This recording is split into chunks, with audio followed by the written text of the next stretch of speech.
सरयू नदी के किनारे अयोध्या नाम का एक सुंदर राज्य था। अयोध्या के राजा थे राजा दशरथ।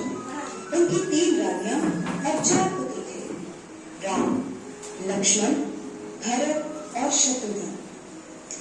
जब राजा दशरथ ने राम को राजा बनाने की घोषणा की तब सभी लोग बहुत खुश हुए, लेकिन रानी कैकेयी खुश नहीं थी।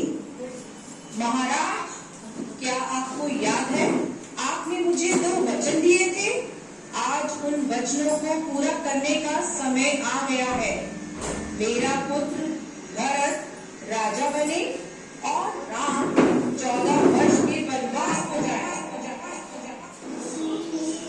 राजा दशरथ की आज्ञा पाकर राम और लक्ष्मण सीता के साथ 14 वर्ष के वनवास के लिए चले गए।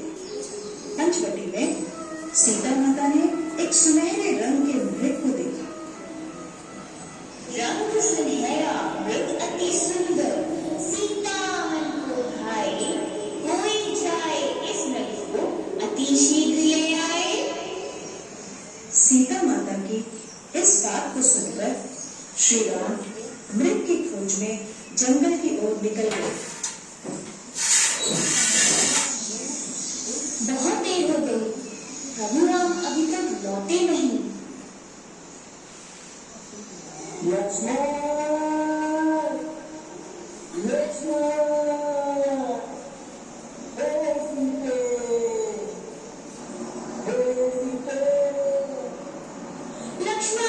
लक्ष्मण देखो, प्रभु तुम्हें अपनी सहायता के लिए पुकार रहे हैं। हे माते, ये मुझे किसी मायावी शक्ति का कार्य लग रहा है। आप चिंतित ना हो, भैया जल्दी घर लौट आएंगे। नहीं लक्ष्मण, मेरी आज्ञा का पालन करो। जाओ, प्रभु को तुम्हारी सहायता की आवश्यकता है। ठीक है माते, किंतु आप इस लक्ष्मण रेखा को पार नहीं करना। रावण को ज्ञान था कि वो लक्ष्मण रेखा को पार नहीं कर पाएगा, इसलिए उसने साधु बनने का प्रण रचा और सीता माता को उठाकर ले गया।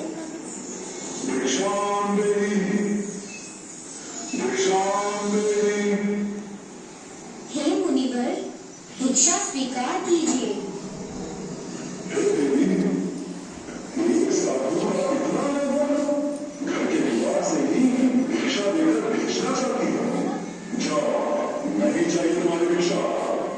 नहीं नहीं मुनिवर, रुकिए, मैं आती हूँ।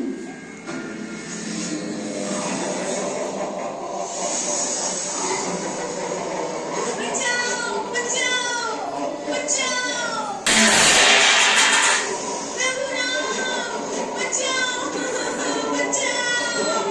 मेरे नाथ, मुझे बचाओ। ये धर्मी पापी रावण मुझे मारकर ले जा रहा है। बचाओ। राम और लक्ष्मण सीता माता को कुटिया में ना पाकर बहुत चिंतित हुए और उनकी खोज में निकल गए। श्री राम, लक्ष्मण और हनुमान ने लंका पर चढ़ाई कर और राम और रावण में युद्ध हुआ, जिसमें श्री राम विजयी हुए।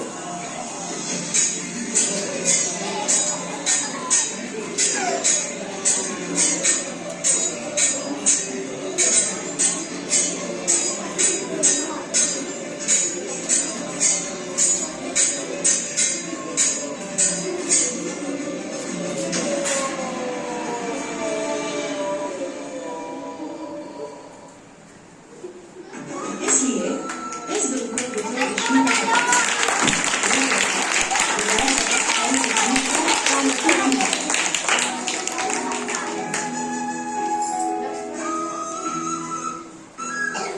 सीता, मैं हेलो मोटो।